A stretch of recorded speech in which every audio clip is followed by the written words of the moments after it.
لما جم شركه وي اول امبارح ركبوا الجهاز ده اللي انا وريته لكم في الصوره، قلت لكم شركه وي بتركب الجهاز الفايبر الجديد. طبعا هو مقاول اللي شغال مش تبع شركه وي، او مش واقف معاه مهندسين من شركه وي اصلا. عامل زي سفلات الطريق كده، سفلت سفلت يا ريس ويدفع، والجانبي ما بيتسفلتش. هم جم عملوا الشغل ده وركبوا جهاز في اول دور. المفروض ان المهندس كان قايل ان جهاز بيتركب في اول دور وجهاز في اخر الدور واخر دور. هم جم ركبوا جهاز في اول دور وروحوا. سالته انت هتيجي تركب جهاز تاني في اخر دور؟ قال لي اه طبعا. طبعا ما جوش ولا هيجوا. طب سعادتك لما تيجي بقى انت كشركه وي توصل للشقق اللي عندنا في العماره، هتلاقي الجهاز الاخير ما تركبش، والمقاول خد فلوسه ومشي. ده هيضل المال العام برضه زي سفلات الطريق. ليه سعادتك؟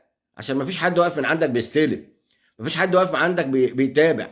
المهندسين بتوع العوايد او بتوع السنترالات بتاعت مصر كلها قاعدين في التكييف نن اهو.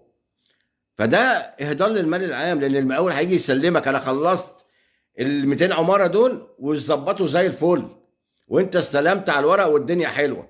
تيجي تدور عليه بعد كده بقى مش هتلاقيه. يا اما هتركب لي الجهاز ده، يا اما مش هتدخل لي النت عشان الجهاز ده ما ركبش. في الاخر انا اللي هشيل الفاتوره. ليه؟ عشان اهمال سعادتك.